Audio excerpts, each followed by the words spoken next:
magandang gabi sa inyong lahat. It's June 23 and we're very happy to see you tonight dito sa Usapang Ed. O, kita nyo, sabay na sabay kami, di ba, ni Erap. Di, wala pala siya.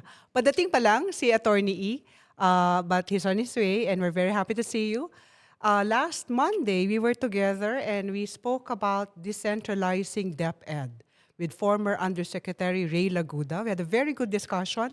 And I think maraming EDCOM 2 meetings in the future which will be discussing decentralization no, dun sa subcommittee on governance and finance. Pero tonight, we're very excited kasi kasama natin sa studio, not just one, but two. Wow.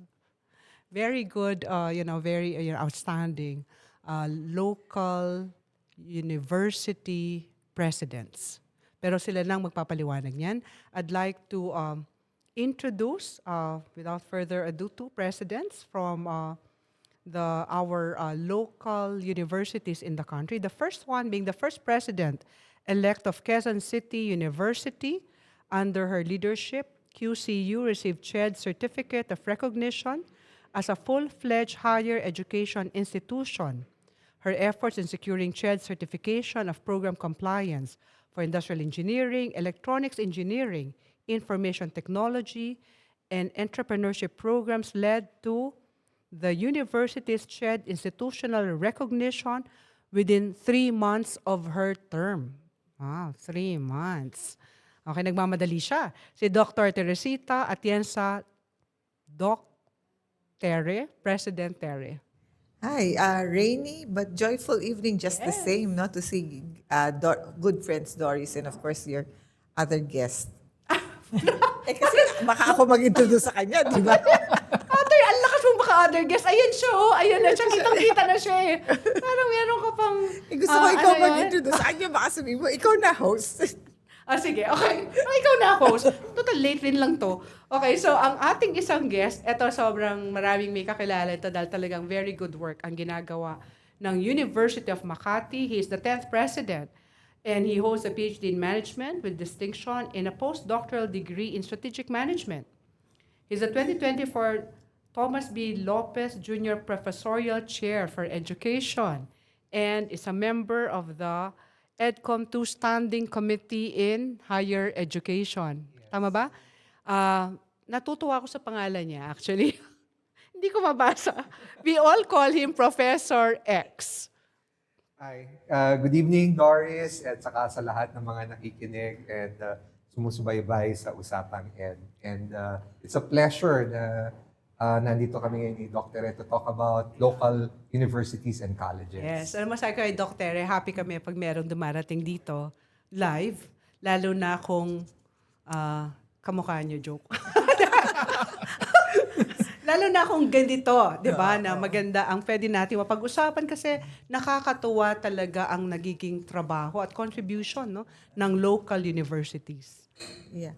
Actually, grateful ako, no? Kaming dalawa ni Prof. X na we're focusing on local universities and colleges. Kasi for a long time, parang invisible kami, no? It's just state universities and colleges, tapos private higher education institutions. And then suddenly, there is local universities and colleges pala. Yeah. No, people would always say, meron pala niyan. Diba? Exactly our sentiment, no? Kaya nung naisip namin, i-feature natin sila. Kasi sobrang, like QCU and UMAC, very good, no? Ang nagiging performance as a local university. And then yun na yung sasabi, meron palang ganyan. Oo. That was my first challenge actually, even Q-citizens, yung mga citizens ng Quezon City who are well-established and then when they get to know us, they say, meron pala yan, nasaan pala yan? So it became a challenge for me to be visible. Kaya tuloy, nasa akin ng NCR CHED office. Iba? Ikaw, Professor X, Actually, meron ka bang ganong sentiment? Na Ganon parang, din oo. Nung una akong nagtrabaho sa University of Makati, ang dami naming mga kwento na pag nagtatanong, yung mga graduates namin tinatanong na employer, saan ka graduate? Sa pamantasan ng Makati? Saan yung pamantasan ng Makati? Ano yung eskwelahan na yun? So, talagang ngayon, we are now a strong force. Marami na talaga ang local colleges and universities sa buong bansa. But siguro yung kwento namin, kagaya ng kwento din ni Prestere at saka ng mga ibang LUCs. Talagang nagsimula kami na hindi masyadong pinapansin, hindi kilala, no? Parang treated as second class na higher educational institution. Oh. Yan nga. Yun talagang history namin. Kaya nga sabi ko, I wouldn't miss this for the world, no? Kasi it's always the chance for visibility is welcome for us. Sige. Because that's the challenge. And si-segue na ako. Parang talaga co-host, no? Oo. Kasi Feeling mo. Nagbibigan ko to from way back. Sige, game. Kasi, for example, as a local university, no, we're funded by Quezon City government, no, and UMAC is funded by the City of Makati as well. Mag-friends pa naman yung dalawang mayor Yes. namin, no. We're really offering courses. Ang mission talaga namin is to be the parang safety net for higher education of those who not their fault are not accepted in other higher education institutions. Nasa Quezon City ang UP, nasa Quezon City ang Ateneo, nasa Quezon City ang Miriam. Pero hindi naman lahat kayang pumasok sa mga private higher education institutions o premier state universities na to. And who educates them, di ba? Who educates them? And to me, napaka-meaningful, napaka-blessed to be president of a local university because we really cater to the margins. Yun yung ano namin. At saka, coming over here, thinking of what we're doing, we're really hyper-focused on the city. On the city. On the needs of the city in terms of education and in what we do as an educational institution to help the agenda of the city mayor. That's very good. Very well said, Prof. Yeah. X. Sa amin kasi, sa simula pa lang, alam na namin kung para kanino ba yung UMAC. Ito ay para talaga sa mga residente ng pamahalaang lungsod ng Makati para mabigyan sila ng pagkakataon na to partake in the economic progress in the city. Kasi maraming trabaho eh. Lahat naman ng mga local government units, meron niyang ordinansa na nagsasabi sa mga negosyo sa lugar nila na kailangan bigyan nyo ng priority, i-hire yung mga residente. Kaso ang parating tanong, qualified ba? Tama. 'Di ba? So nung kinikwento ko nga nung una, kahit lang nga yung pag-imbita lang na masama sa OJT, nahihirapan kami. Kasi may stigma na pagka galing ng local university, mahihina yung mga estudyante dyan. Kasi hindi nga nakapasa sa state colleges or universities o hindi nakapasok sa private. At saka, ano yan political accommodation yan Kahit sino, basta residente ka, kailangan kang tanggapin. So, ang hirap baguhin, no? Iangat yung antas. And we're happy na sa ngayon, ang dami ng mga local universities and colleges na talagang masasabi mo, napakagaling ng kanilang mga programa. Kami, we're happy na nandito na si Attorney E. Oo, we're happy. Oo. Good evening po. Sorry. Isa pa lang namin, Attorney E. Isa pa lang Pero ba? Okay. ang ganda na ng discussion. Pick up ko yung mga sinabi ni Prof. X, no? Yung stigma, yung parang second class, 'di ba? Yung parang paano ba invisible kayo, 'di ba? Kaya sabi nga natin, feature talaga natin no, ang local colleges and universities for that purpose. For example, sa Quezon City University, bakit ba hindi meaningful to lead that university? You know, in our graduating class this July 1, 1,875 ang papagraduate namin. 52% of them are first-generation college graduates. First generation They will be the first in their family to graduate. 50%, Yeah, 50% of them. First time, yung pamilya nila wala pang college graduate. And sila yung magiging first college graduate. Can you imagine the social mobility na pwedeng igawain ng batang yan para sa pamilya niya? So sinasabi ko nga, Kakaiyak. ikaw ang summa cum laude ng pamilya mo. Don't worry that you do not have a Latin honor. Because I think in your family, you're summa cum laude. Kasi libre nga ang tuition, pero yung pang-araw-araw na gastusin, di ba, medyo mabigat-bigat din. Except, siguro fortunate talaga ang mga Q-citizens at saka ang Makatizens, di ba? Kasi, libre ang tuition namin, tapos may free bus service kami sa Quezon City. Yung bus ng Quezon City, doon mismo ang bus stop sa harap ng university. Tapos, our students are provided laptops by the city. in addition to the Baka stipend. lumipat sa Quezon City ang mga tao sa buong Pilipinas. Baka sa Makati pwede lang lumipat. Actually, parati kong sinasabi, masarap maging presidente ng isang local university or local college kasi wala kaming profit objective eh. Ang metric namin, employability. Diba? Yun ang hinahanap sa amin ng mayor namin eh, na hindi naman niya tinitignan na, gaano karami ng graduates mo nakapag-publish. Ang tinitignan, gaano karami ng mga graduates mo may trabaho na.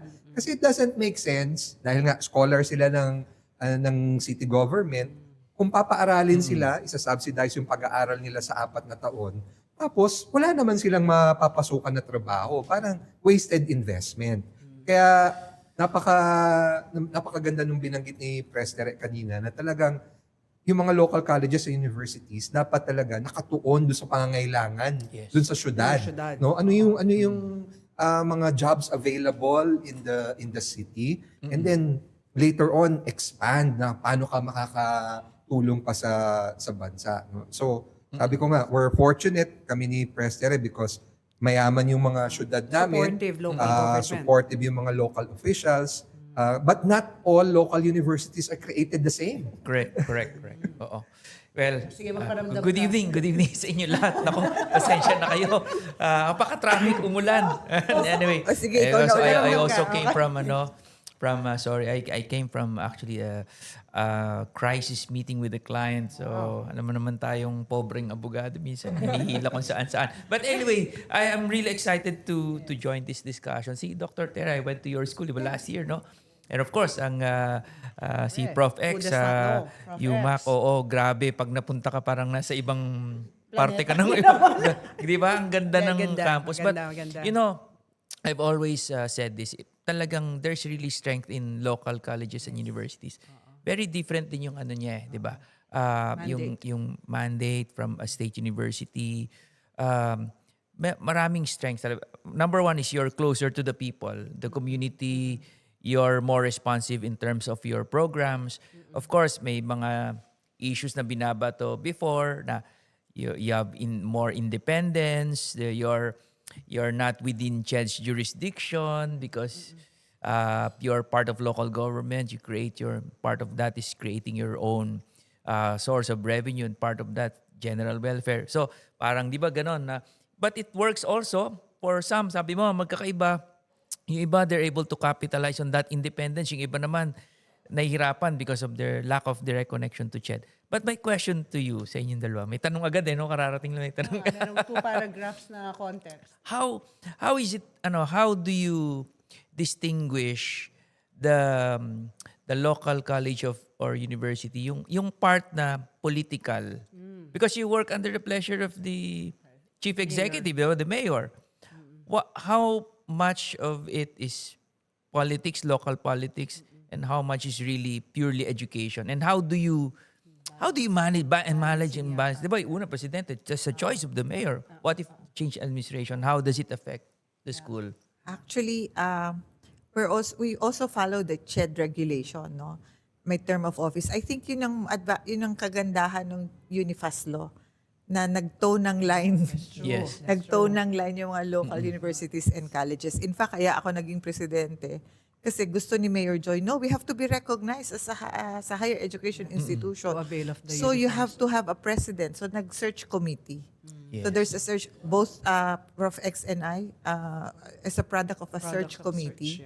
So when we were selected in the same manner that SUCs were selected. So there's there's a short listing, there's a public presentation, and then the members of the board would vote, no? So, and then we have a term of office. Kaya, because of that, medyo secure naman kami, no? Kahit na matalo ang mayor, fortunately for us, panalo yung mayor ko, di ba? Pero pagka di ka gusto, Pero pag kahit hindi may ka rin term gusto, ka, kahit may term ka naman, posible din yun, no? pressure kang... But siguro ang stroke of good luck din naman namin is that we have very progressive mayors, women mayors, no, who are empowering leaders that they are, no. So actually, when I became president, I met Mayor Joy once, and she said, "You can do whatever you want to do with the university. I trust you. I think we've selected the right president." And ever since I've been supported by Mayor Joy Belmonte, hindi siya, even as she is chair of the board, no, when in our board meetings, ano siya eh, data-driven yung decision making. So, delikado kapag nag-present ka ng PowerPoint mo tapos table lang, kailangan infographics, mga ganon. And she will really ask, so, anong gagawin dyan? Like for example, in our last board meeting, I showed her that there were actually over 16,000 who took the entrance exam in QCU. And only 2,300 passed the entrance exam. So sabi niya, anong problema? Mahirap bang exam? So no, it's a relatively average exam, no? And one of the members of the board said, alam naman natin yan sa Correct, EDCOM, correct, di ba? correct. The It's the learning problem gap, of yes. the Basic ed. basic ed. Ganyan, sasabi niya. But maybe we can do something about bridging and all of that. But I said, Mayor, tingnan mo, talagang nasa margins yung attraction for local universities. Because of the 16,000 who took the exam, pag nag-apply kasi, nagtanong na kami because we're very conscious that first generation ba ito? Kasi So may prioritization na May- gano'n? oo, It may has pri- to be first generation. Hindi, kung first generation, Income levels are at a certain... income levels as first generation sila, parang wala ka namang heart to turn them away, di ba? So, and we'd like to pick them up para then, The entire family, when we actually enroll them, na-tag na namin sa guidance, so all the support. And of the 16,000, 13,000 of First them generation? could have been first generation. Hindi namin ma-admit. So sabi ni Mayor, so what do we do about this? Maybe we can, so I said maybe we can do, ito naman ang maganda sa local university, no? We can first do technical courses and then prepare them. So Very parang good. iniisip na namin, iladerize na natin to. So bigyan muna natin ng technical vocational courses. Habang binibigyan natin ng vocational courses, i-bridge na natin yung mga math, yung mga English. So it's not like the technical vocational courses anymore. So that's what we The intend. strategy that you did. Oh, Galing. that's what that's actually what we intend to do for this Intend to do year, for di this ba? year. Pero I think that's one of the advantage of a local Pero university. yun kasi yung ano ko doon, no? Parang very striking sa akin. Kasi if you turn them away, hindi lang yan numero eh. Oo, Tao yan, Yeah. pamilya yan, Yes. buhay niya yan, di ba? Yes. And what do? You deprive them of practically a future. Yeah, kaya nga si Mayor, ikot ng ikot yung pen niya doon sa numbers, doon sa binibigay kong data. Tapos sabi niya, so, yun ang maganda sa mga kagaya ng mga mayors namin, di ba? So, what is your recommendation? What we do about it? So, kami talaga yung, sabi ko nga, catch basin ng mga hindi pwede. So, they cannot enroll elsewhere. No, but, ang maganda din dito, for example, in QCU, mag-bragging rights na tayo. Baka maubusan tayo ng airtime. Di ba? Okay naman kami sa accountancy board exam, higher than Average. national The national passing. passing. Di ba? We produce an 11th placer. Wow. Tapos, And you do accreditation, right? yeah, You're accredited. we're level 3 accredited. We in the industrial engineering certification exam, we produced number 6 and number 8 in the recent impressive. certification. And we're the national champion in robotics in the college level. Our students represented the country in the VEX World Robotics. Nice. no? So ang feeling ko, siguro we just have to find our niche. But these kids have talents kahit na just give them the tools, give them Support. support. Si Prof. X, I'm Sige, sure. may tatanong ako sa mamaya kay Prof. X. Yung tanong kanina ni Atty. Erap, Oo. actually, if you look at the higher education landscape, mas politicized ang mga local colleges and universities. Mas Kasi- politicized. Mas politicized. Politicized. Mas. Yeah. Kasi every 3 years may election eh. Correct. Oo. So tama yung sinabi mo, magpapalit ng mayor, 'di ba? There are safeguards now that are put in place. May charter, may term of office, kagaya ni Pres Tere, I'm the 10th president ng UMAC but I'm the first one to underwent a selection process. Selection process, yeah. Kasi the reality is, karamihan naman talaga ng mga LUCs, ina-appoint lang ng mayor yung presidente. So, ako, just like President Tere, I was elected by the board. Oo. But, syempre, hindi mo maalis na kahit na may security of tenure ka, may charter, elected ka, kung hindi ka susuportahan ng mayor, mahirap din magtrabaho. Kaya sinasabi ko it's highly politicized in that sense. And ang daming mga kwento ng mga LUC presidents sa mga magagaling. Na sayang kasi syempre nagkakaroon ng palit ng leadership. So yung relationship with the local government officials is really key in ensuring the success of an LUC. So kami lahat ng programs namin may COPC. No? Entitled kami to get Unifast. Kaso, as a collective decision, hindi kami kumukuha ng Unifast. Hindi dahil Maraming pera hindi dahil sinasabing maraming pera yung Makati, but because we want to keep our autonomy, especially kasi pag tinanong nga, halimbawa, kinausap ako ng mayor, sasabihin ng mayor, may nakamit ako na business owner. Interested siya to partner with us. Ganito yung klase ng talent na hinahanap niya. Pwede ba tayong magbukas ng kurso na ganyan? Siyempre, ang isasagot ko, yes. Alam naman natin na pag padadaanin mo siya sa CHED, no, magsasubmit ka, especially if it is a non-COPC program, ang tagal ng proseso.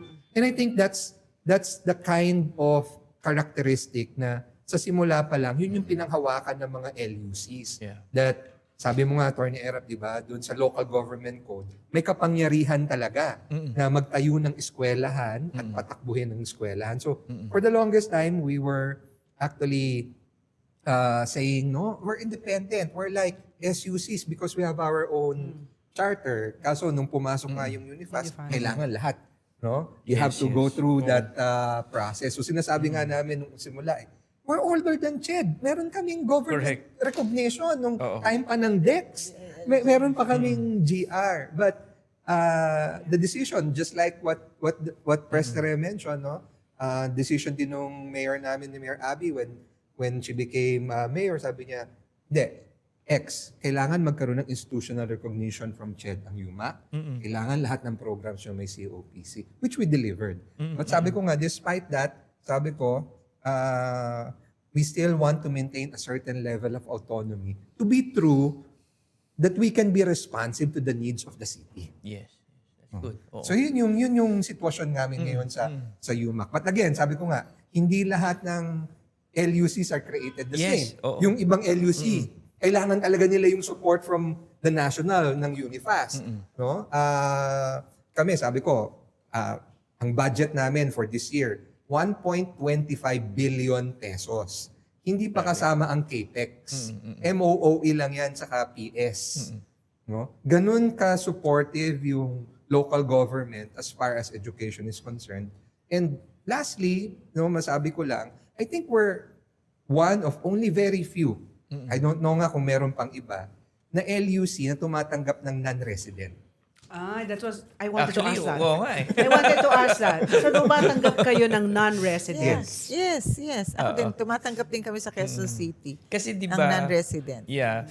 Kasi yun ang pagkakaalam ng maraming tao, ng publiko, na pag sinabing local college, yun talaga eh. Kailangan, kasi di ba, ano tayong konti, backtrack. Ewan ko, alam mo si Prof. X, schoolmate ko to. Arriba Letran to eh. Gano'n. Alam mo, yung wife ni Prof. X, estudyante ko. Hi, Joyce. Bagong teacher ka lang na, first year in teaching. Tama. Alam mo, kaya ako nabanggit kasi yung mga time na yan, na estudyante tayo, di ba, pag mag-aaral magka-college na yung mga anak sa pamilya, pupunta ng Manila, punta ng University Belt. Punta ka where the schools are. Tapos over time, nag-branch out na. Nag-branch out yung mga universities, punta na sa mga communities. And also, dumami rin yung mga local colleges and universities. Kaya lang, ang alam ng publiko, karamihan, hindi ka naman makakapag-aral doon sa local college unless residente ka. Oo. Ganon pa rin ba? And ano sa tingin nyo, yan madapat kasi ngayon ng tao, hindi na, even nung Unifast nagdo-dorm para makapag-aral Sa doon. akin kasi, parang sabi mo nga, local universities are not created equal. Paano naman yung hindi mayaman? Or does it come with territory? Diba? Hindi ka na LCU kung hindi ka ganon. Hindi siya mayaman na bata, pero gusto niya sanang mag-aral. Low income naman, first generation, hindi lang siya residente ng Makati. in our case, tumatanggap kami ng non-QC residents. No? Kasi porous naman kasi, di ba? Mobili, There's, yeah. there's yes. Caloocan, there's San Jose del Monte, Bulacan, that's very near. And even their parents are working naman in Quezon City. So, di ba, maski na nung vaccine, nagbabaksin naman tayo ng hindi taga Quezon City because they're working in Quezon City. So, ganun din yan, especially with the Unifast now, di ba? Kasi it's a national law Yeah. so that reimburses us. So, bakit kami hindi mag-support na? Except that, for Quezon City University kasi, the Unifast grant that we get is about 25 to 30% only of our budget. Unlike sa Makati na ang laki ng budget nila, 1 billion, kami less than $500 million. Because the other $500 million is for Quezon City scholarship for private That education. one is good. Kasing laki ng budget ng Quezon City University, yung budget ng Quezon City scholarship for private. So, apply sa Quezon City Youth Development Office, there's a scholarship, and Quezon City reimburses the tuition fees if you're enrolled in private institutions. So, That's a very good program. kung hindi ka natanggap sa QCU or naka-enroll ka naman sa private school, pwede mong i-reimburse sa city. Mag-apply ka ng Tinatanong scholarship. ko nga anong pangalan yan, di ba? Ng scholarship program. At wala siyang pangalan. Quezon City Scholarship. Quezon City Scholarship. Ganun, Di ba? Ayaw ni Mayor Joy ng EPAL. Yung mga, May pangalan, oo. Pero unlike yung point of view ng UMAC, no, they're not getting the Unifast grant, no. Ako naman, we get the Unifast grant, no. We get the Unifast grant because we also want to have some sense of autonomy sa financial resources Iba namang sa sense of city, autonomy. di ba? Yeah, that's From true. the city. Kasi Oo. yung city may guidelines yan. We're like a department of the city. Oo. Like the city treasurer, city Correct, accounting, correct. Oo. city budget, ganyan. Kami, I have a question baka lang makalimutan ko. Kasi Unifast tayo ng Unifast. No? Yeah. For the benefit of our audience, ito kasi yung pinasa na batas na free tuition, right? For public higher education. So kasamang local universities Yes, no na dapat pwede talagang mabigyan ng pondo ng Unifast, ng CHED Unifast kasi libre dapat ang mga estudyante na nasa state universities and colleges at local colleges and universities. So yung UMAC, yung sinasabi nila na parang hindi na lang nila yon ginagamit. Dahil mayroon naman silang enough siguro na pondo. Di ba, Professor X, nangyari din yan, I remember, sa voucher program sa inyo. Yes. Nagkaroon noon ng well, it's not a debate, but it was a Q&A, whatever. Kasi nung sinabi na hindi na pwedeng mag-offer ng senior high school vouchers ang mga local colleges and universities dahil hindi na sila popondohan ng DepEd, nagtanong si Professor X sa isang forum na hindi naman kami nagpapapondo eh. So pwede ba kaming mag-offer ng senior high? At itinuloy niyo to? Tinuloy pa rin namin. In fact, yung guidelines naman na nilabas, dapat hindi na daw ginagamit ang pondo para sa mga higher educational institutions to offer senior high school. Kasi dapat yung pondong natatanggap for higher ed. Yes. So ang sabi ko noon, operation of budget yan. Hindi naman kami nanghihingi ng pondo. So pwede pa rin ba naming ituloy? Kasi kung tutuusin, nakakatulong pa nga kami sa national government because instead of the national government looking for more classrooms and teachers for senior high, kami na mismo ang nag-offer. So yes, we still continue to offer senior high school at the University of Makati. So it's DepEd recognized. It's DepEd recognized and kasi pilot kami noong 2012 eh. There was a memorandum Yeah. of agreement signed between Yeah. DepEd Secretary Brother Armin and our president then that we will be a pilot school for senior high school. And that memorandum of agreement still holds until today. In fact, just recently, we were also asked by DepEd through Secretary Sani kung pwede ba kami mag-pilot din ng Grade bagong 11. senior high school. And are you going to do the pilot? Yes, we were also identified as a pilot of the new senior high school curriculum. So, yun nga, sabi ko nga, may mga ibang LUCs na hindi sila makakuha ng institutional recognition. Bakit? Kasi ang budget nila sa kanilang local government is only 10 million pesos. Kailangan para mabigyan ka ng IR ng CHED, Di ba? Meron kang plantilla, dapat regular ang guidance counselor, ang Yes, librarian. Wala naman silang plantilla pang pasweldo doon. Kaso, they are producing very good graduates. So, yun nga yung sinasabi ko na dapat may mekanismo para matulungan din sila, mabigyan din sila ng pagkakataon, no? Dahil nakakapag-produce naman sila ng mga magagaling na graduates. At meron din naman, mangilan-ngilan na kwento ng ibang mga LUCs na talagang abusado naman. Yeah. Na ang daming mga programa, hindi naman, tapos may mga board programs pa, Substandard. tapos wala namang naipapasa. So, alam nyo kasi, ang sa akin kasi simple lang yung kwento eh.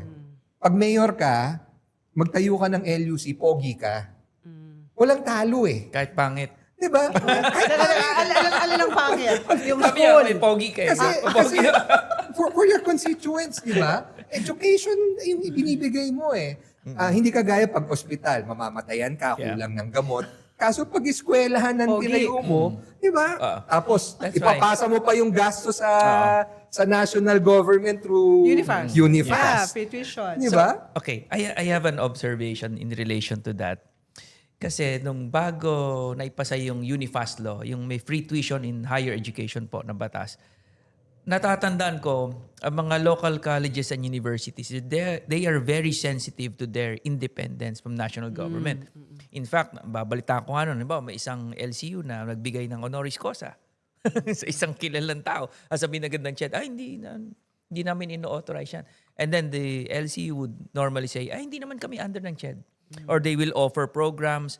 Hindi nila kailangan ng CHED imprimatur. Pero, nung naipasa yung batas, tama ba yung observation ko? Ngayon, marami ang, kumbaga dati, iniiwasan nila yung regulatory powers ng CHED. Ngayon, they want to be part of it because that's the only way they can also be part of the They Unifast. access the free tuition. What's your, kasi pag wala sila sa umbrella ng CHED, hindi sila mabibigyan ng, is that the reason why you have the CPOC and the more, tumaas yung tumaas ang, di ba? Tumaas Number of ang- LCU under Oo, CHED. under CHED now. Yes, sa Is that aking case true? sa Quezon City University, ang gusto talaga ni Mayor, we have to be recognized. No? We have institutional recognition. Hindi niya talaga end goal yung Unifast, but it came as part of the process. No? Like I was differentiating nga sa Makati, they are institutional recognized. Sa Quezon City, all our programs have Certificate of Program Compliance din. Ngayon, yung Certificate of Program Compliance, kailangan na yan sa board exam. Dati kasi hindi, di ba? Dati hindi. Pero ngayon, ni-require na rin yan na yung program, yung eskwelahan na pinagtapusan mo, dapat may COPC yung programa. So, we have Certificate of Program Compliance, we have institutional recognition. But, unlike Makati, kumukuha kami ng CHED Unifast. Why? Because yung CHED Unifast, ginagamit namin for development programs. Like for example, as I was saying kanina kay Prof. Ed nga, kasi ginamit ko talaga siya sa pag-improve ng laboratory. So naghanap ako talaga ng magiging niche ng university and it's in technology and engineering. So I said, we were able to use that. Kasi syempre, yung budget for the university is part of the city budget. Nakikihati ako sa pie, sa budget na pie ng city, di ba? So, limited pa rin yun kahit na gaano kayaman ng Quezon City. Yeah. Pero gusto ko yung ginagawa nyo na parang your entire budget for QCU is equivalent to the entire budget for scholarships for students in private HEIs, no? Kasi yun nga yung minsan hindi rin masyadong masaya, aminin na natin, no, ang mga private HEIs Yes. na may tumatayong LUCs, no? Kasi talagang competition 'yan. And to think na sa inyo libre and of course local government funded versus tuition fee driven. So sa Makati ba may malaki din ang budget for scholarships? Malaki din. In fact, yung pondo na yan nakalaan, ganun din, Makati scholarship din yung tinatawag for higher education. No? Especially for courses na wala sa UMAP. Like, for example, gusto ng bata let's say, mechanical engineering or medicine. Wala naman kaming ganung programa sa University of Makati. So, they can also avail of that scholarship program from from the city. Ang question ko, ang bata dapat residente pero yung eskwelahan kung saan siya pupunta hindi dapat sa Makati Hindi dapat, or hindi Quezon dapat. City? Kahit saan. Kahit saan. Yeah. Kahit saan. Kahit saan. Kahit nasa Binild siya mag-enroll kasi wala naman kaming program nung nasa Binild, di ba? Or yun ang kailangan ng city. Actually, driven yan by the needs of the city as well. Yes. So, yun yung That's good, that we're not offering pero parang complementary. So technically, parang sinasabi ko dito, I have this budget, half of that budget. So yun yung... Pero wala bang rationalizing? Kasi may isang local government na alam ko, ang private HEIs in the local government, ang unang-unang nilalagyan ng scholars. Kasi marami kang objectives, including the sustainability of your own private HEIs in the city. Meron bang ganong rationalization din na ginagawa? Sa amin naman, wala. In fact, Diretso lang. Wala. nakakatuwa nga kasi minsan kinausap ako ni Mike Alba sa FEU. Sabi niya, "Uy, X, huwag kang kukuha ng Unifast, ha? Kasi nakakakuha kami."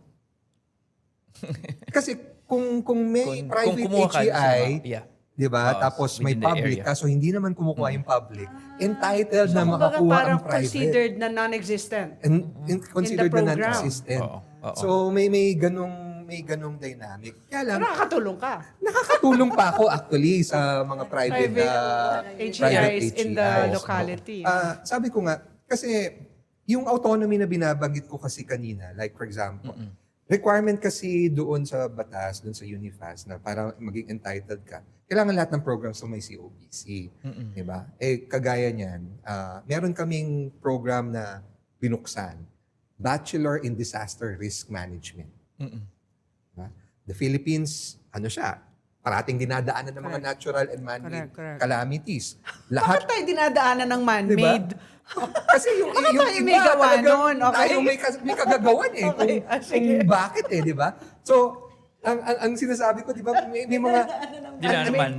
ang daming in fact, nire-require ng mga local government units na dapat meron kang sariling DRRM office, di ba? Yeah. So, kailangan talagang may tao. Kaso walang course sa buong Pilipinas na nag-offer niyan. May masters, kaso walang Yes. Undergrad, bachelors. walang undergrad, walang bachelor. So, sabi namin, yan ang contribution natin. Kung isasubmit ko yan, syempre wala naman siyang CMO, so hindi ka madididlist ka. Yeah. Kaso sinasabi ko, on the other side, kami lang kailangan naman ang siya. meron nun. Kailangan siya. Di ba? Oo. Kailangan siya eh. So, yun yung Sige. yun yung nakikita namin na Lalo na dinadaanan tayo ng Man-made. Since we are on that topic, gusto ko lang din itong sabihin, kasi we're talking about autonomy from CHED, etc. Alam nyo, as lawyer of COCOPEA and private colleges and universities, lagi kong nire-raise yan actually sa congressional hearings, the leveling of the playing field, kasi you can operate without government recognition or permit from CHED because you're independent from CHED. Tapos nung naipasa na nga yung free higher ed, biglang nagpuntahan lahat sa CHED at sumali sa implementation. Of course, marami rin ang hindi naging happy doon, no, na private colleges and universities. But now you're saying na, sabi niyo mo kanina, Dr. Terry, na like your school, your university, gusto niyo talagang ma-recognize kayo ng CHED. Is that the sentiment of your sector talaga? Na kasi almost all yun na ba ngayon ang talagang pag-iisip? Yes. Kasi sabi nga ni Prof. X kanina, may mga LUCs na 10M lang ang budget. May mga LUCs sa Bicol region, 6 million lang ang budget, 3 million. So, paano sila ma-recognize? Kaya nga, and meron namang na-recognize kasi isa lang ang program, so nagka-COPC. Except that, ganun lang din yung mare-reimburse nila sa CHED. So maliit lang din, Yeah. di ba? So limited din yung growth. Pero generally, Gusto nila na mapaloob naman sa CHED nila talaga. ma-recognize. Si Prof. X kasi nasa EDCOM to ng higher ed. Yan palagi ang usapin dyan Paano ba talaga? Ilang bang SUCs dapat meron ng Pilipinas? Ilang private HEIs? Saan pa ilulugar ang LUCs kung meron ng provision ang SUCs at private HEIs? Sige nga, in the scheme of things, yeah, but saan ba before- dapat? oo. Paano ba? Before you answer that, para dagdag ko na rin tong kasi alam nyo, like kung ang ngayon, we're leaning towards that. Karamihan ng LCUs ay they recognize CHED, that they have to be under CHED, just like SUCs and private colleges and universities. I just would like to give you this information. Maganda siguro pag-usapan nyo rin sa mga asosasyon ninyo. Because our current law provides that government educational institutions, kasama kayo doon, when you're established, the authority to offer the program is simultaneous to establishment. Ibig sabihin, hindi mo kailangan dumaan sa CHED. So, and that is still an existing law. No? So, baka nga kailangan i-revisit yon or tingnan na talaga para once and for all, we clarify policy. Because there's a very recent Supreme Court decision actually. Baka kasamahan nyo to, yung Mandawi College. Well, on this issue, siguro mga 3 years na to, Mandawi City College versus Commission on Higher Education. And there, impliedly, sinabi ng Supreme Court, that's still a good law kasi sinasabi doon there's a competing board kasi. Sabi na, in fact, di nga kami dapat kasama ng CHED kasi nirecognize ng CHED yung isang board. Sabi ng Supreme Court, you cannot claim this provision independent from CHED because you're not the legitimate board. So impliedly, and sinasabi ng Supreme Court, kung ikaw yung legitimate board, then you can claim that you're not out of And yun, babalik lang ko sinabi ko, that's still a law. That's still a good law na you don't have to go through CHED. You're created by law, in state universities and college, kayo ordinance. CHED is also a creation of law. So in effect, pantay lang kayo. So ngayon talagang, kung may mag-i-insist nun under current laws that you're independent of CHED, kung walang Unifast, pwede actually. Actually, parang naging carrot namin yung Unifast. That's why. That's where I'm leading to. Kung wala yan, Kung wala yun, babalik kami sa dati. everyone will still insist on autonomy. Autonomy, yes. Kasi nga, like what Prof. X mentioned, no? Importante din talaga sa amin sa local university, maka-offer ng courses that are needed by the city. No? At saka makagawa ng programs na talaga kailangan ng city. For instance, no, ito yung problema ko sa Quezon City. We have 3 hospitals that are city-owned. And all of these hospitals, kulang ng nurses. So, di ba, ang drive sa akin ng city council, ni mayor, is bakit may local university hindi ka mag-produce ng nurses. But if I offer that without recognition, I will be stripped of my Unifast, di ba? And that's what. So why don't you apply for recognition? It takes that long time. Yes, ang nursing hindi nag-i-issue ng permit. Oo. Recognition daw agad, which means to say you How have many to years? put Mataas ang requirement yan. you have to put all the laboratories in How many place. Maybe it would take me 2 years to put it in place. Urgent na yung need for nurses. So, one time I approached CHED, hanggang ngayon wala pa silang sagot sa akin. I said, So nasa waiting can I shed ka. partner with a private institution, for the private higher education institution that's already offering nursing? For example, QCU and PWU, Yes. QCU and World City College are offering nursing, di ba? Na nasa Quezon City din. So, pwede bang yung first 2 years sa akin? Kasi may COPC naman ako sa yung general education. Tapos yung mga nursing na habang nagpe-prepare ako, And what was the answer? wala pa silang answer eh. Sige, sagot ka muna, Prof. sige, X. Ang Prof. X, ang haba ng question ko sa iyo eh. Nakalagay yung priority area, di ba? Rationalizing higher ed provision. So, yung tanong mo na ni Attorney Erap, actually, twofold yung sagot eh. Kasi, ganun din naman ang mandate ng CHED. Both developmental and regulatory. Yes. Now, ang dami naming natutunan nung nag-undergo kami ng institutional recognition and COPC. And that is something that, I have to give credit to CHED. Kasi ang yabang namin yung UMAC. Sabi namin, hindi namin kayo kailangan. Tignan natin sa resulta, di ba? Employed naman yung mga graduates namin. Nagpa-perform kami sa mga licensure examinations, di ba? Mataas parati ang performance. We're even producing board top-notchers. And that was even before we got our IR. Nung dumaan kami dun sa proseso ng pagkuha ng IR. And mind you may level 3 accreditation na kami sa one accrediting body. So, nung nag-apply na kami for IR, ang una kong tanong, pwede ba yung aming accreditation level in lieu of COPC? Hindi daw. Hindi raw. Kailangan dadaan ka. It's different. Oh. Pagdating namin ng COPC, we have 40 plus programs in UMAC. Kahit ni isa walang pumasa. Bakit gano'n? Kahit isa walang accredited pumasa. ka. Oo. Di ba? Kahit isa walang Oo. pumasa. So it was a humbling and a learning experience for us. So binago namin, inalign namin kung ano yung requirement. Kasi sabi namin, hindi pwedeng mas mababa o hindi tayo nagko-comply sa minimum. Kasi the CHED sets the minimum Standards. requirements, minimum standards. yung Ano ka COPs. na-accredit? Well, that's another story. But anyway, Hindi, wag nang palangalanan ng hindi ka na baka. so anyway, mapasama di naman ba? sila. Yun yung kwento, di ba? So, ito sa humbling experience for us. Ang dami naming natutunan, ang dami naming prosesong binago, which actually led to the university becoming much better. Yes. Okay? So, dun sa tanong kanina, kailangan pa rin ba yung CHED? I think yes. No? Kasi hindi kasi pwedeng blind autonomy.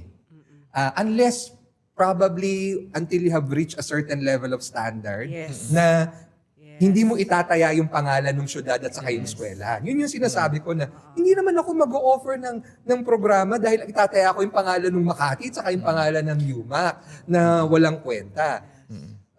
If you have reached that level, no, so siguro, no? Yeah. But sabi ko nga ito sa humbling experience. Doon naman sa question ni Doris, precisely kaya tayo gumagawa ngayon ng National Education Plan at saka National Workforce Development Plan kasi until now, hindi pa rin talaga natin alam ano ba ang priority course na kailangan i-develop sa bansa natin. And who does what? Diba? And who does SUC what? ba to? Private HCI Diba? ba to? And LUC yun yung ba sinasabi to? ko, like for example, do we need more doctors, for example, medical doctors?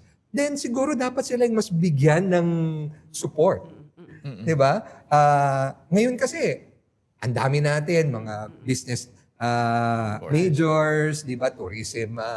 But do we need more of them?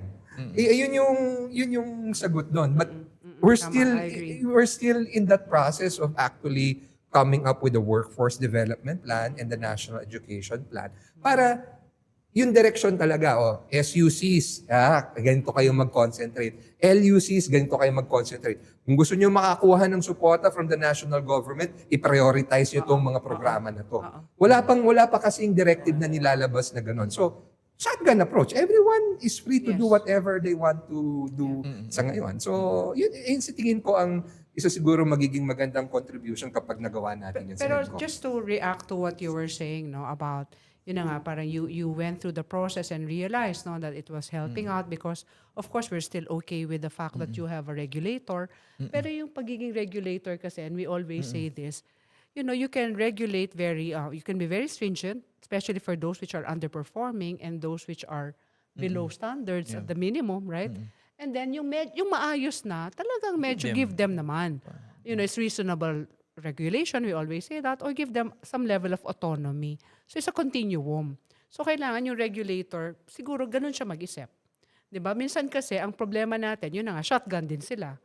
Parang it's always, lahat kayo, miskin accredited na kayo, I treat you all the same way. 'Di ba? Which is not only in higher ed, but also sometimes in basic Yeah, ed. we'll appreciate kung ganyan yung thinking na that, yun nga, the continuum na, this group, this LUC can be given freedom naman kasi okay naman sila, performing naman sila. Kami din humbling, no? Pero sa akin, it helped that we submitted ourselves for institutional recognition.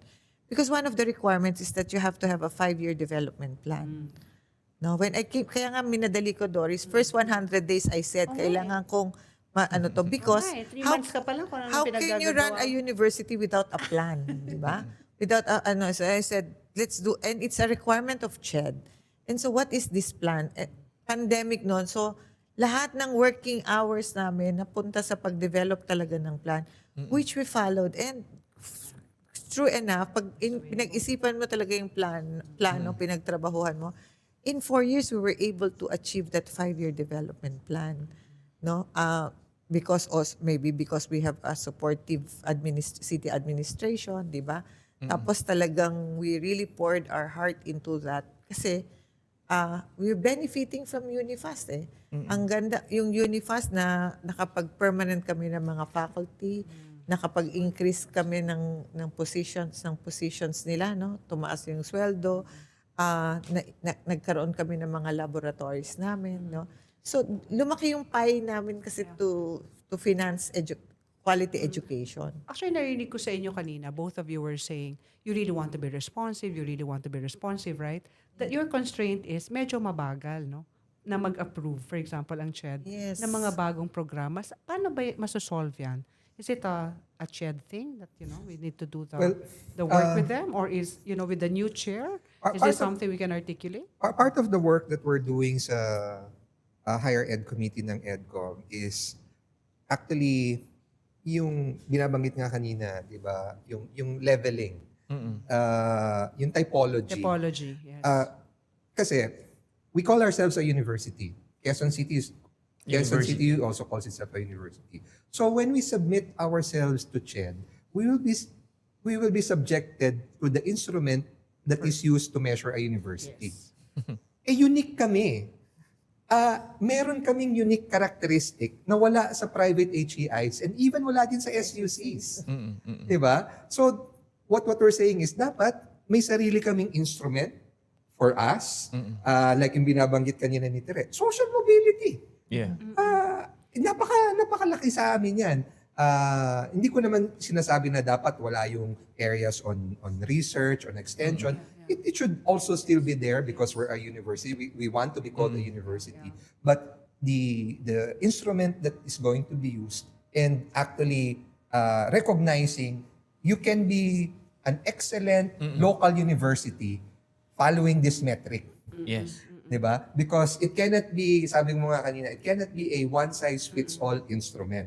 Kasi kung gagamitin is the current instrument that is being used by CHED, for you to be called a center of excellence or a center of development, hindi kami papasa. Yeah. Actually, what you're saying, that's the essence of academic freedom. Diba? For you to determine your identity as a higher education institution. So, may magkakaiba, hindi pwedeng pare-pareho ng metrics and the tools to... Yeah, but there should be metrics. Pero meron. Because how There do we should hold be. the Pero don't worry, Prof. X, universities yung name na university and college, hindi pa rin naman na-resolve yan eh. Kasi... No, but ang ano ko lang dito is what you were saying about, yun na nga, parang dapat may metrics naman, etc. Now, if for example, wala right now for local colleges and universities, organized ba kayo? Baka pwede yung i-draft kung organized naman kayo. Yeah, maraming Tulungan association. natin ang There's- CHED. there's- ALCO. There's a bill right now that's pending in Congress. Yes. Part din yun ng work ng EDCOM is actually on LUCs, no? But specific to the instrument that wala pa eh. Hindi pa na kasi nga sabi ko nga, no? Alin ba dun sa mga HEIs ang kakabahan ka tuwing every 3 years? Kasi nga may election. Diba? I mean, Kayo lang. Some area kaya natin, may disaster Hindi, bang tawag so what you're saying, governance yan. What's- Sa governance yun eh. what you're saying essentially is, dapat hindi kayo ini-evaluate or ina-assess the same instrument, the same way as the private. Kasi iba, you're unique ka eh. Diba? Yeah, Oo. We're actually, ang reality ngayon namin sa situation namin is we're evaluated just like SUCs. Just like SUC. Just like SUCs, no? We're more or less evaluated just like SUCs sa typology. Parang doon kami nile-level ang tingin namin. But I appreciate what you mentioned kanina, Attorney Erap, no? Nasabi mo, but when you were created, there's a law, di ba? Nasa DILG yan eh, di ba? Nasa local government code yung creation namin. And when you're created as a university, you were created to offer programs. Hindi ka Yes. naman Oo. pwedeng na-create na university, Na pero walang program. hindi ka That's pwede. That's why the law says it's simultaneous to your creation. Simultaneous to the creation. No? So when we were created as a university, then we're supposed to offer programs of a university. Case in point, I cannot offer a master's degree, even as I'm called a university, unless I have a level 3 accreditation because nagpa-under na nga ako sa CHED because of the IR. That's why I had to undergo accreditation. Now, ngayon, level 3 accredited ako, so I have applied for a graduate program in the program where I'm level 3 accredited. Di ba? Alam mo kasi, sinasabi ni Prof. X, di ba, parang, okay, for lack of a better term, the LUs is like, they're a new animal, right? Yeah. But we're trying to force fit them Yes. into what we did for private HEIs, what we do for SUCs, but they're different, Yeah. right? But the IR might have forced you to that force-fitting. Yeah. The IR, because of the Unifast, Yes. as the carrot to that IR. Yeah. Diba? Without it, you won't submit to CHEDS. Without it, we will not submit, di ba? We will Authority. just follow the board. Whatever the board says, the needed ng... Pero may ano ako doon, may concern din naman ako doon kung walang oversight. I mean, who does the oversight in terms of delivery of the programs? Kaya nga As nung- educational institution, sino gagawa? Actually, ang naging challenge sa amin yan. Kasi we've been operating. At nakuha namin yung IR relatively new lang. It was Kasi only- nagulat ako doon na wala kayong IR. Diba? Because initially we were implementing, di ba, the Oo. Unifast So, for TS. ang problem doon, basically, is if the graduates seek employment abroad. Kasi, syempre, they will check, government recognized ba yan? Titignan nila sa CHED. Diba? Ay, mga local government Diba? recognized. Doon nila titignan. So, ang dami naming graduates in the past ng nursing, so doon sila medyo nagkakaroon ng problema. Kaso kung local hire, wala eh. Kasi we've already established a reputation na kilala na kung ano yung kung ano yung UMAC. I'm sure ganun din sa mga other LUCs. But yun nga, sabi ko nga, may pros and cons. Yes. 'Di ba? For example, for Quezon City University, our employment rate is 90%. Wow. Diba? I've been in a state university and I've never reached That, yeah. that high an employability rate. Pero gusto ko yung sinabi mo ha, talaga, yung sweet spot, ano? Oo. Ano ba talaga yan? Ano ba diba? talaga Ano kami, ba diba? talaga yan? Ibang Paano klaseng ba? animal kami talaga. Kaya dapat dapat yung CHED is governance of higher education, lahat yan. Diba? Regardless of type. They should be Pero kasi open. naunahan na. Kumbaga parang nauna na yung batas, Yeah. and then hindi na napag-isipan, eto na. Yung mga Yeah, bagong... kailan lang ang CHED? 1994 lang eh. Ang mga napakatagal. Ang dami Nauna nang ka pa sa yun. chat. na daw. Saka Hindi, ang Pero dami ito ng favorite, may LUCs. tatanong ako, ito favorite ko to, Industry Academy. Hindi pinapansin yung 1 hour na. Alam mo, favorite ko yan, mismatch. Parang 20 years ko nang nahirinig ang salitang mismatch between industry and academy. Kailan ba kayo mamamatch? Actually, mas match kaming local university pag tingnan mo. Kasi nga, di ba, imagine engineering, 90% employability kami. So, ibig sabihin, may match kami sa industry. Why? Because ang nag-OJT mga estudyante namin sa industry ng city. Di ba? So, Yeah. and then our students use these, no? As a jumping board to get employment So, in industry other. academy match kayo. Yes. Yes. Habang humaba yung kwentuhan, lalong nagiging komplikado, no? Pero alam mo, yung mga aking mga kliyente. Doon natin pansinin si Nick. Oo.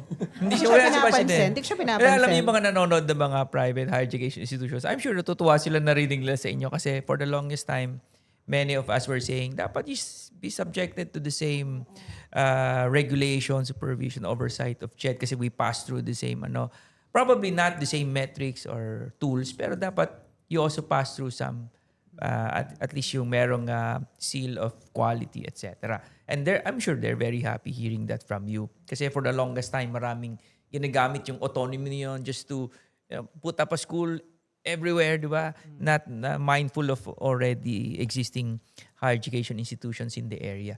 Pero I think we can all agree na marami pang kailangan talagang tingnan sa policy environment to support the uniqueness of the local college. Alam mo, like for example, yung institutional recognition. Dati hindi sinasabi na hindi kailangan yan kasi your establishment is by law. Ang private is established through SEC. Technically, CHED ang nire-regulate ng CHED programs, hindi yung institution because it's either created by law or the corporation code. Pero syempre, pag nagtayo ka ng school, may mga certain institutional requirements that complement the program. Yun ang sa amin, justification. Hindi ko maintindihan yung bakit kayo may institutional recognition when your recognition actually is derived from the law that created you. So hindi ko masyadong, baka they Hanggang got ngayon, lost. hindi pa maintindihan. I don't know. Naging karot na lang yung Kaya kami, Unifast. I'll be honest, kaya kami nag-institutional recognition 1, kailangan namin to be recognized. Kasi nga, invisible kami. Hindi naniniwala na quality education. Hindi na, parang politicized lang. That's, Puro political That's accommodation. political accommodation, campaign propaganda yan ng kung sino mang mayor nagtayo niya, no? But siguro may ibang ganon pa hanggang ngayon, but not in our case kasi. So that's why we wanted the institutional recognition. That's the first, no? Talagang to establish that we're an education institution. The second was really the carrot, which was the reimbursement of our tuition. Because sa amin naman, we're looking at that carrot as with a sense of excitement na mapapaganda pa namin lalo yung university, no? Na makakapag-niche kami doon sa area na gusto namin. Kasi syempre, pag budget lang ng city, pantay-pantay mo sa sa lahat ng programs, kahit entrep siya, kahit accountancy siya. But iba din talaga ang needs ng IT, iba din talaga infrastructure needs ng engineering, no? Yun yung nakuha naming benefit from the Unifast, no? Then we were able to do something about our infrastructure as well na hindi naman mabigat din for the city because our city chose also to support private higher education institutions whether they are in Quezon City or not. Diba? Yun yung namin. Sabi ni July Lee, one of our viewers, this is a very good discussion that opened a lot of points for further research about Akala ko aspects and dimensions of LUCs. Oh, nakakatuwa talaga. Teka, may tanong ako. Biglang Understanding pumasok sa them. isip ko. Diba, so the local chief executive is the head of all departments under the executive of the local government. Tama ba? So essentially, Chair of the board. siya rin ng presidente, no? You're just parang chairman of the board siya ng lahat ng ano. Chairman of the Board of Regents. So nagpe-preside talaga sa board meeting namin ang mayor namin. Yeah. How much of it is left to your discretion also, academic judgment? And depende rin ba yan sa mayor? Merong mayor na talagang or they allow you, it's part of academic judgment. Kasi ang chairman merely presides in board meetings, di ba? Hindi naman siya, wala siya kinalaman sa operation technically. Collegial ang decision, Oo. ang board. Ganun talaga Collegial, sa inyo. Collegial. But sa amin kasi, when Mayor Abby first won her term as mayor, she was really very active. No? Wanted to see if she can actually give us more independence. Kasi syempre ang dami din trabaho ng mayor di ba? So kailangan patunayan mo rin doon sa mayor mo na kung ano yung sinet nyo na target. In fact, siya yung nagsabi sa amin nung umupo siya, ang gusto ko makakuha tayo ng IR. Good.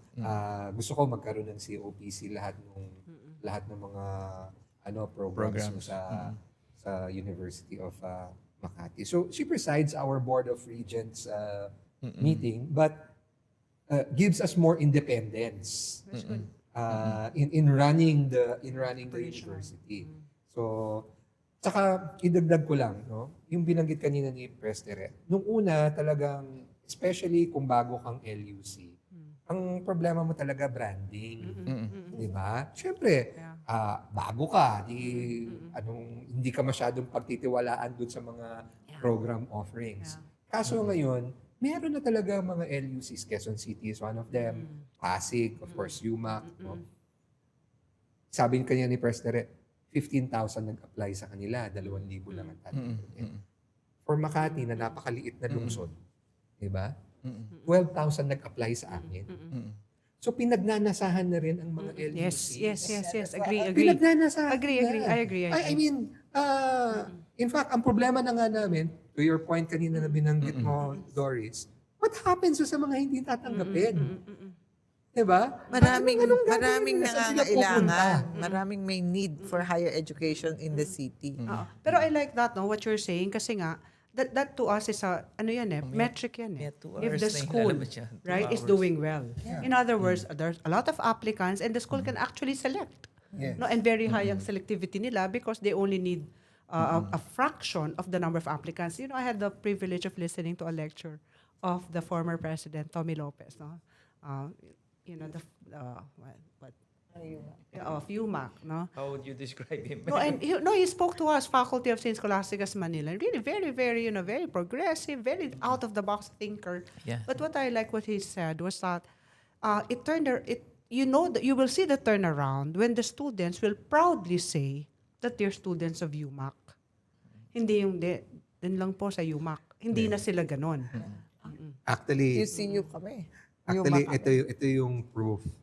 Nung public presentation for my candidacy as president. Sabi ko, simple lang naman ang kaya ako sa University of Makati.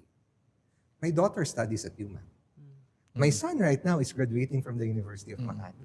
Not because we cannot afford to send them to private schools and not because dun lang yung kaya nila. My eldest daughter graduated from a science high school. So, in fact, nagtatalo pa kami noon. Sabi niya, bakit mo ko sa UMac ipapasok? Nakapasa ako sa UP, sa Ateneo, sa Lasal. Yung iba kong classmate, nakapasa. Bakit dyan mo ko ipapasok? Kasi may tiwala ako dun sa programa. So imagine, me as president, You're so father. dun ko pinasok mag-aral yung mga anak ko. Diba? Ganun ako katiwala dun sa programa. Now, my eldest daughter is a licensed pharmacist and I'm sure my son who's graduating from nursing will be an RN soon. Dapat magpasa na tayo ng batas na lahat ng politiko sa public school paaral ang mga anak nila. Ewan ko lang kung di gumanda ang public school system natin. Yung mga DepEd teachers sa private, sa DepEd mag-aaral din lahat. Wag sa private. Baka ipasa lahat din. Hindi. Oy, by the way, sa amin, sa law office namin, lagi kaming merong staff na from UMac. Actually, ngayon yung isa naming staff, paralegal, isa law student sa UMac. Thank you. Tapos dati, kasi malapit kami sa BGC, UMac, di ba? At anyway, ma'am. Kami sa Quezon City University naman, no after the entrance exam, parang nag-exit poll ako. Bakit ka dito nag-a-apply? And dati, ang sagot is kasi libre. Pero no, it's no Yes, longer that's because libre. it's free. Oo. No? That's good quality, Because no? there's quality, no? We have heard about it. No? Tapos, it's accessible. Quezon City University has 3 campuses. So ngayon, because of that data, sabi ko dun sa last board meeting namin, ang laki ng Quezon City, there are 6 districts, 142 barangays.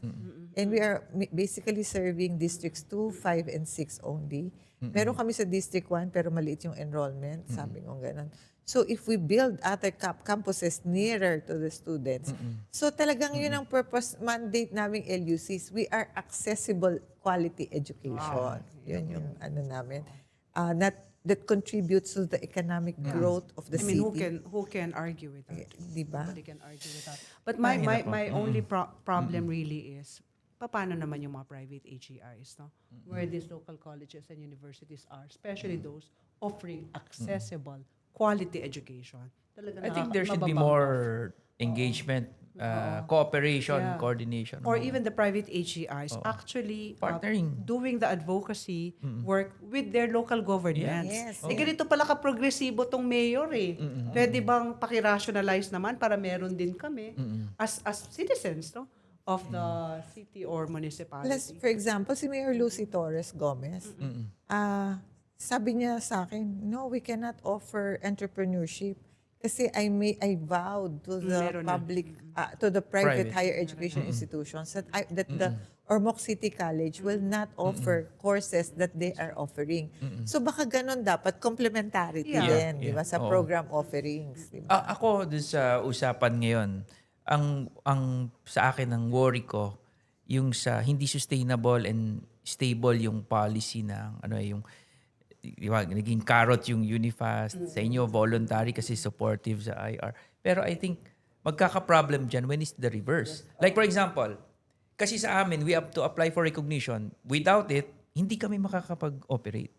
Now, is that the same for hindi pa kayo dumadating dun sa point na yun, hindi niyo pa nare-realize yun kasi hindi pa nagsasabi yung CHED na hindi ka makakapag-operate. Kasi pwede niya sabihin, ang the most na ngayon pwedeng sabihin ng CHED is, wala ka, so hindi ka mag-participate sa Unifast. Pero hindi yung to the point na hindi ka mag-ooperate. So, ngayon, you submit yourself. Submit ka na submit. But when it matters, pag sinabi ng CHED na na-violate po, hindi ka na mag-ooperate. Sabihin ng UMAC, hindi nga. Nag-operate nga kami. So, Actually, babalik na naman. So, it's not a stable policy, that right? happened to us, Attorney Erap. We were offering nursing. We received a letter from CHED Cease and desist. to cease the offering. Very recent. I know that. Recent. Ah, recent. yun. Before we got our... But you were president already. No, I was Hindi I think VP for academics at that time. So, ang sagot ng presidente namin si Prof. Tommy, ano gagawin nila? Papadala sila ng pulis na Makati? Ipapadlock Pulis Makati rin, ha? Ipapadlock yung eskwelahan natin dito sa... Baka Pulis Quezon City. Sa Makati. But, yun yung example eh. Kasi, Sharing ang reason nila, bakit? Wala daw kaming libro. Yung 555, di ba? 5 titles, 5 books. Sardinas. Kala ko sardines. Diba? Saan nakasulat yan? Yung CMO ang 555. Ano yan? Dun sa mga ARQUAT teams, no? okay. For Evaluation. so until now may mga ganun pa rin. Hinahanap na kailangan physical books, 5 copies, 5 titles, published within the last 5 years. Kung wala ka niyan, 'di ba? Hindi ka bibigyan ng COPC. Naiwanan natin yung ARQUAT. That's why, Prof. X, my point is really is, dapat na hindi pinanggagalingan is not the regulation. Pwede naman to lahat, developmental. So more on the development. So it's not na, kasi susuportahan naman yan, not because their existence is under risk of closure or under threat ka, di ba? But they will submit. If they believe in the program, they will really submit. Within provision. Within Developmental. provision of accessible, quality higher education. But that has to be clarified soon kasi this is not a stable policy environment. I'm also thinking about it. No, what if there's no free higher education anymore? Anymore, Diba? So, we will be Sabi ng submit. CHED, sa amin pa rin kayo. Sa amin pa Without rin. If the the carrot. carrot becomes small. Oo, di ba? Or Or no more no more carrot, di ba? Or, di ba? Pero may regulatory capture pa rin sila. Pero may what did they say? regulatory capture. Eh di, I will call on the batas that you said. Section 27 of diba? BP 232. Di ba? When we were created, we were allowed to offer programs. So, Pero magpapadala ng Police Quezon City. oo. Teka, baka si Nicole magpadala ng pulis dito. Baka si Nicole magpadala. 2 hours may pulis na daw mag-ano. Pansinin natin si Nicole. Okay. Last words from our talaga. Promise last. Prof. X then. Dr. Dere. Hindi, again, sabi ko nga kanina, napakalaki na ng role na ginagampanan ng mga LUCs. Ang dami na ng mga LUCs sa buong Pilipinas. Sabi ko nga, may mga LUCs na mga pinagnanasahan na talaga. Ngunit, no, kailangan pa rin namin ng suporta from the government. No? Sabi ko nga, iba-iba. Kami, hindi man financial, kaso yung hinihingi namin na suporta, yung bigyan kami ng autonomy na Academic implied na freedom, sa amin. yeah. Dahil sabi ko nga, hindi naman namin itataya yung pangalan ng University of Makati at saka City Government of Makati.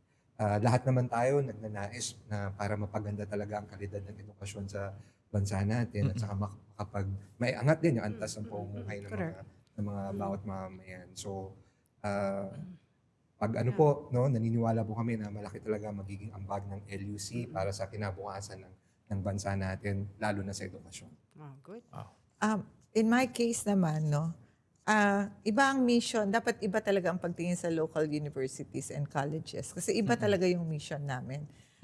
First, we're really attached to the city, no, to our local government. And we are part of the agenda. Hindi kami pwedeng hiwalay sa agenda ng aming local government, no. And we have that's our mission. Ang Quezon City has 3 million population, no. Hindi naman kaya mag-enroll lahat nun sa UP at saka sa Ateneo at saka sa Miriam, no?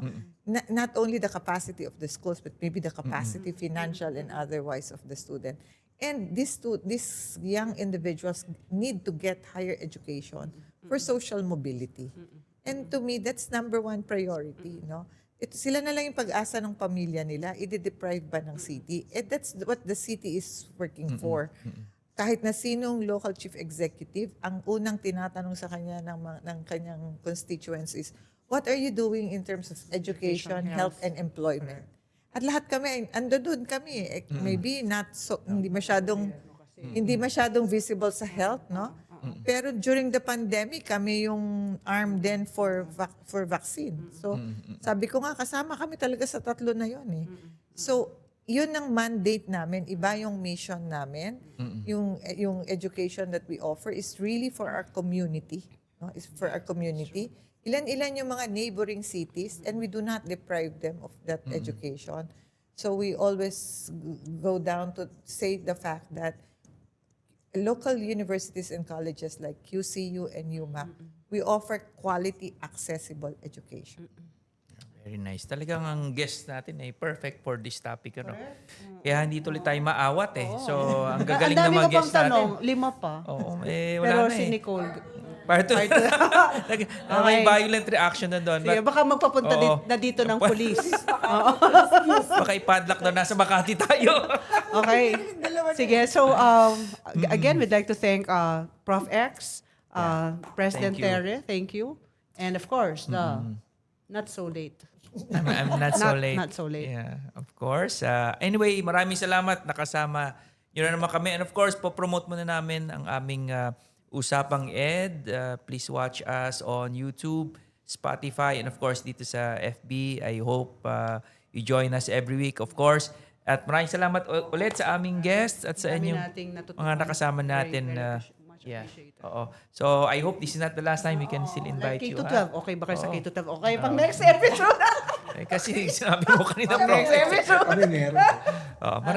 Marami pa tayong usapan. So, muli nyo na naman kaming nakasama. Kasama, of course, si Doc D. At si Attorney E. Dito sa Usapang Usapang Ed. Thank you. Thank you.